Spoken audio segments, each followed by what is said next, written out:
Hello, everyone. You're listening to Alternative Revelations with Linda Emanuel. And I'm going to do a podcast tonight, something lighter and more what I really like to do. I'm going to talk about manifesting, how to manifest. And I'm going to start off in around 1999. I had a spiritual awakening, but before that, I had been raised a United Church of Christ, which is okay. Everybody should, whatever way you worship God is okay with me. You have a right to have your own personal relationship with God. But for many years, I had been searching for the truth, for a creator. I wasn't happy hearing about damn and damnation and you're going to hell. You're going to go to hell if you sin. And I finally gave up on church. I said, I studied with Jehovah's Witnesses for a year, and if you're a Jehovah's Witness, more power to you. That's your relationship with God. I also was a Baptist for about a year. That was my low point in my life. But again, if you're Baptist, that's your personal relationship with God. And I honor and respect that. And for I'd say about 5 or 6 years, I totally gave up on God. I didn't become atheist. I said, I'd rather have nothing than what's going on now. So around 1999, I met a woman by the name of Judy Goodman, and you can go to her website, judygoodman.com. She came to St. Louis, and we were always taught that psychics are of the devil, and she came on a radio show, and she was billing herself that she was in direct contact with Source, our creator. And they had about 20 people call in, and she gave them a reading, and she was actually advertising her talk that was coming that Friday. And she actually, the radio station shut down. They just couldn't believe all they had to do was tell her their name, and she nailed everybody's reading like you wouldn't believe. It even shut the radio station down for a few minutes because the DJs were just so in awe. Well, I was going through a little bit of troubled times, and I decided to meet her. I decided to go to her talk that Friday. And, she was on a really popular radio station in St. Louis, and I thought there'd be 10,000 people at this talk. But it would happen to be the opening night for the Cardinals, and I think it was even a blues playoff. So I'd say about 15 people showed up. And my friend and I were first to get there. And she walked in, and I shook her hand. Never got to really talk to her because a lot of people were always around her. And I asked the guy in charge, or who had set the thing up, if I could sit in the front row. And he said to me, usually the sponsors sit in the front row, but now they sit in the back and just like to watch. So Judy came out and started her talk, and she talked a lot about spirituality, about reincarnation and how we're all connected, we're all one, etc., etc. Well, I asked a lot of questions. I wasn't trying to argue with her, but I was really seeking the truth. And eventually she said to me, and I knew she had direct access with Source, and she said to me this, she said, and you're a notable, and someday you will be a great teacher. Well, at that time, I had very low self-esteem, and I was going through a little bit of a troubled waters with a relationship. And, of course, I was really curious what a notable was, and somebody later on told me what a notable was. It means that it was somebody in past history that we would recognize their name. But what was funny was, what came to my mind was, for 10 years since I was a child, I watched this one movie over and over again as much as I could. So immediately I thought, I wonder if I'm that person. Well, she had my curiosity up, and she had a seminar the next day, and I signed up for it. And, it's really difficult to forgive yourself, but it's really easy to forgive others. And when you really do have a spiritual awakening, it's actually full of joy, and you just feel so much relief that there really is not a hell, that people aren't going to go to hell. They go back to spirit. Yes, you have to answer for what you've done here on earth, but there's so much more to it I won't go into. I don't want to disturb anybody's personal relationship with God about mine, or I'm not trying to convert you to the way I'm thinking. So, here I'm walking around thinking on this person. And so I had a reading with an angel mystic by the name of Jacqueline Ellis, who confirmed it. And I'm starting to feel pretty good about myself. And she gave another talk. That first talk was in April, and she came back to St. Louis in July, and I attended it. And I also signed up for her seminar. Well, the first thing she said at the talk on a Friday night was, don't walk around thinking you're somebody that you're not. Get confirmations. Well, immediately I thought she was talking to me through kind of like incognito. And I started questioning myself. Who do you think you are? You think you're this great entity, and you're just nothing. So I was ready to give it all up, not to keep moving forward, just to give up. But I had already signed up for her seminar the next day, and I had to attend it. I had no way out of it. And I paid $80, and I wasn't going to lose my money.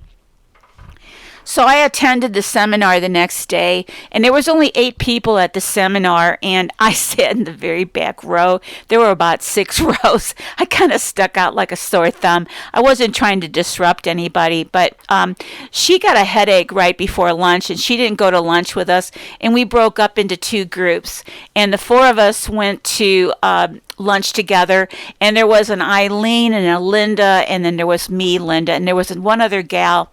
And we all started talking about spiritual stuff. And one of the gals named Eileen started talking about an experience that she had been searching for the truth for many years. And what happened to her on her graduation night from high school, she had taken a drive out to the country at 11 o'clock at night. And the next thing she knew, she woke up in a field. Her car was overheated and out of gas. And she could not remember what had happened between 11 o'clock at night and 5 o'clock the next morning. And we said to her, sounds like you were abducted, because she also added that she had gone to her female doctor that week, and the doctor said to her, you just had a baby. And Eileen said to the doctor, how could I have had a baby? I'm a virgin. Well, Eileen had been searching for 18 years for answers, and I believe Creator had guided her there to get the answers. So when we came back from lunch, the gal sitting across from me, she raised her hand and asked Judy, would you give us each a little mini reading? And Judy said, I normally do not do this. We're really running short on time, but I'm getting a yes from Creator to do it. So of course the first one in the very first row was Eileen. Now Judy did not know Eileen or anything that went on at lunchtime. No, she did not know any of that conversation. And the first thing Judy said to her was, you were abducted and you had a baby. And Eileen started crying and crying, saying, I want to meet my baby. I want to see my baby. Now, we were all in the audience witnessing this, and this was a very personal reading for Eileen from Judy, and I don't think Judy wanted to go into details, but she said to Eileen, there is a chance that you could be abducted again. It'll be by a large body of water. And she goes, I don't know why you picked on your soul contract to be abducted. So then she moved on, and it was getting closer and closer to me, and she was really running close on time, and she was getting to be in a little hurry, and I was the 8th one. I was going to be the last one, and I was getting really nervous what Creator was going to say to me. And when it was finally my turn, Judy was in a hurry, and she said to me, do you have any questions? And I said, no, whatever comes up is fine with me. So Judy closed her eyes and put her finger on her forehead and like she was listening. And then she opened her eyes and she looked at me and she said, yes. And she said, do you know what Creator means? And I said, I think so. And then Judy said, kind of with a smile, confirmations come in the strangest ways, don't they? So there was my answer. I guess that was the answer I needed to hear to keep moving forward. And that following year, or that same year maybe, that's when I turned my life over to Creator. I asked for the full experience, meaning that whatever Creator wanted me to do, I would do. And that was also right after that was when I had the reading with the intuitive from New York. If you didn't listen to my story, the intuitive said, on February 1st of 2001, death will walk the earth and you will tell people where to go to be safe. Well, he scared the badookies out of me. And then shortly thereafter, I met a man who broke my heart that October, and that's why I'm sitting here tonight doing this podcast. I got sick with mycoplasma, nearly died, recovered, found a treatment, learned all about mycoplasma, and now I'm serving God by telling people where to go to be safe. It's just the most amazing thing that happened to me, and I'm so honored that God let me go through this experience. I really came close to dying back in 02 and 03. I was in the fetal position in bed, dying, wasting away, and I never would give up. I kept saying, there's going to be something good going to happen out of this, but I don't know what. So this is all about how to manifest, and I'm going to give you the rules, but first I'm going to say there was a movie a couple years ago called The Secret. Now, The Secret was a really good movie for people to become aware of manifesting, but they really didn't go into detail how to do it. In fact, I believe they misled people because they had people sitting at their swimming pool, lounging by the swimming pool, and going to their mailbox and collecting thousands of dollars in checks. It doesn't go that way. There's no free lunch. And I learned how to manifest back in Sedona in 1999 from a woman by the name of Wenty, with a T, Wenty. And Wenty and her husband ended up going to Hawaii, and I don't know what they're doing now, but back then in 1999 till about 2005, Sedona was really a neat place to go with a lot of psychics and a lot of Earth Mother Father Foundation, which is no more. So, the rules to manifesting are as follows. You ask yourself these questions. Does it give me joy? Does it bring me happiness? Does it give me the freedom to be who I want to be? If the answer is yes, then you're in tune with the universe. And you cannot manifest for somebody else. And what happens is you ask a question. How can I blank? Like, let's give you an example. Let's say I want to get a better job, or I'm not happy with the job I'm doing. So you would put some strings on it, because if you don't get specific, you may end up riding shotgun on a trash truck. So you want to say, how can I get a new job where I'm happy and make more money? And then you always say thank you. And then you release it to the universe and let it go. But you got to believe it's going to happen. And then what happens is an opportunity will appear at your doorstep. Whether you take that opportunity or not, it's your choice. Another opportunity can come, but that's how it works. And then when you do get that opportunity, you have to work at it. There's no free lunch. Of course, it's always about money, but you have to work. You have to make the money. Money is not just going to appear on your doorstep. And I believe you don't ever want to just ask for money, because that's, money can be negative, and negativity brings unhappiness. So I never would ask to win the lottery, and God always provides for me. I always have money to pay my bills. I always have money to buy food and shelter, as long as I don't do something stupid. I don't have any credit card bills, and I only live on about $900 a month. So it's pretty tight, but I pay for my website, I pay for my podcasts, and I pay for everything. I never ask for donations, and God always seems to provide for me. So now I'm going to tell you some stories about my manifestations, and they go as follows. But before I start, be careful what you wish for. And I'm going to start off in sequence back around 2003. And most of these manifestations that are really interesting was centered around a guy that I was dating by the name of Dale. Now, I met Dale in 2003 when I was still really sick. I was able to get around. I had been in a really bad shape in 02, but I kind of got a little better in 03, and I loved to go dancing. And I met this guy. He had gone to medical school. I think that's what drew me to him, because at that time when I met him, I knew about mycoplasma.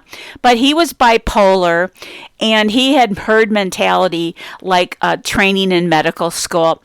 But I was attracted to him, and he was pretty unstable. He was like I said, he was bipolar. Now, when I met him, I was long blonde hair. I still have long blonde hair. I was slim, really hot looking. Guys were always all over me. And he was a very jealous type. He didn't dance fast. I loved to swing dance, and he didn't know how to swing dance. But he always said to me, if I take you to dances, I don't care who you dance with fast, but I always want to dance slow. So he'd take me to dances, and like I said, guys were always asking me to dance. And one guy asked me to dance slow, and I guess I couldn't say no, and I danced slow, and Dale got real jealous. And on the way home that night in the car, he was yelling and screaming at me, saying, I can't trust you, you're whatever, and I said in my mind, I said, how do I get out of this relationship? Thank you. Now, it was kind of an open question. I had no idea how it was going to happen, but I knew it was going to happen. So that was a Saturday night. And that following Tuesday, we're sitting in my house. I had a split foyer, and we're sitting in the living room. It's all an open area. And we're talking about a cruise that he had paid for to take me on. And the phone rings. And it's an old boyfriend. We're still friends. And he was calling up, and he said, I went and answered the phone. And I said, it was Denny. And I said, he asked me how I was doing. He had a question. And then when I got off the phone and came back in the living room, Dale said, who was that? And innocently, I said, that was Denny. And he says, I'll kill that such and such and such and such. And I said, he was only calling about this. And he said, you are, he called me the B word. And he said, I can't trust you. And on and on and on. And he finally said with malice, he looked at me with malice, and he said, I want the money that I paid for your cruise. I want it now. And of course, I was poor. I was sick and couldn't work. And I said, I don't have the money. And he said, if you don't give me the money right now, I'm going to trash your house. And he had a pretty violent temper. But when he was arguing about this, and all of a sudden, he had eyes like a hawk. All of a sudden, he gets up and goes over to the window. And again, I don't know if I mentioned this. It was 2:30 in the afternoon. And he's looking at something out the window, and he waves for me to come over. And I walked over there, and running up the street, my street is shaped like an L, and running up the street is this naked man. Naked as a jaybird, not even shoes on. And we watch him running up the street, and he runs up between two of my neighbors' houses and disappears into the backyard. Well, Dale runs over to the phone and dials 911, and he's speaking to a female dispatcher. And Dale kind of had a penis phobia. I don't know what you would call it. And he's describing this naked man's penis to this female dispatcher. And I'm cracking up in the background, even though it's kind of serious what was going on. And so about 2 or 3 minutes later, 2 Baldwin police cars pull up in front of my house, and we both walk out there. And Dale's telling them what he saw. And they're looking at me, and I said, I saw this too. And I said, we don't do drugs or smoke pot or anything. We saw it. So we pointed to where the naked man had run up between the 2 yards, and the police got in their cars, and they drove over to this house, and they go up to the front door, and they're knocking on it, and nobody answers. Then they walk up into the backyard, and then we decided to go back up into the house, and we're sitting on the couch, and Dale's in a daze, and then he looks at me, and I said to him, I saw it too. I saw him too. And Dale snaps out of it, and he growls, give me my money, bitch. And then so I got up and I ran out of the house, and the police had just come back, and they said, we couldn't find anybody. And I said, I really saw it, but we're having a domestic problem. We're having an argument. Could you get him to leave? So he had come out, and the policeman said, let me see your driver's license. Well, his driver's license address wasn't my address. So they said, sir, she wants you to leave. You're going to have to leave right now. So he left. And then the policeman left. And I go back up in the house, and I'm sitting there kind of in a daze. And all of a sudden, I realized that I had manifested something. And I said, how can I verify this or confirm this? And I thought of Marla out in Sedona, who I had met. And she was the world's best channeler. And I had her phone number, and I called her up on the phone. Now, I wasn't going to tell her anything that happened, because if she was a true channeler, I wouldn't have to. She would they would tell her. So I asked her, Marla, would you find out what happened to me today? So she says, call me tomorrow night and I'll tell you. So the next night I called her, and Marla said, they said that yes, that was an angel. But then I asked them what was going on, and they said, none of your business. So I started laughing, and I said to her, I told her the story, and I told her how I had manifested that, and that naked angel had saved me because he was going to trash my house. So I called that story in my book, Who Was That Unmasked Man? And then the next story is also about Dale. We had gotten back together. I guess I'm kind of not over my low self-esteem at that time, but we got back together, and I really do believe it was for a reason, because eventually Dale's the one that took me up to Canada, to Sudbury, Ontario, to attend the Mycoplasma Conference, and he also was the one who took me down to Alabama, and I got my IVs. And I had nobody else to do this for me, so I try to always find something good out of a sour relationship. Otherwise, you can become really bitter. So that's my best advice to people. When you get out of a bad relationship or something bad happens to you, try to find something good out of it, and then let it go and just say that was a learning experience. I'll never do that again. So the next manifestation that happened with Dale was this. After I got well in 2005, I built a website, and I also had a children's website. And I didn't have the confidence to build a website because I wanted some JavaScript on it. And I had talked to this one guy named Rick. I won't give his last name. And he said, oh, I'm a professional web builder. And, being trusting and naive like I am, I always tell people my hair is blonde. It's even blonde at the roots, meaning I'm dumb. So he wanted $2,000 up front to build a website, and he never built anything.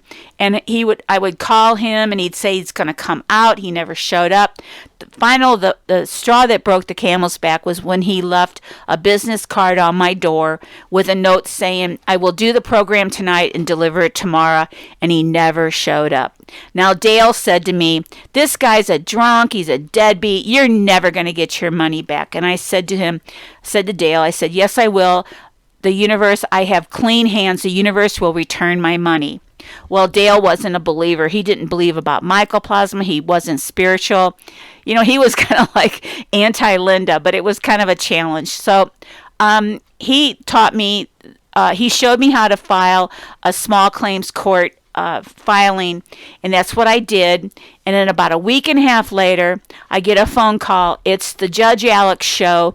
They were filming for their first season. I did not know anything about Judge Alex, and of course I agreed because, well, first the defendant has to agree, and you have to agree to go on the show, and the show will pay the judgment, and you have to sign papers that you will abide by that ruling.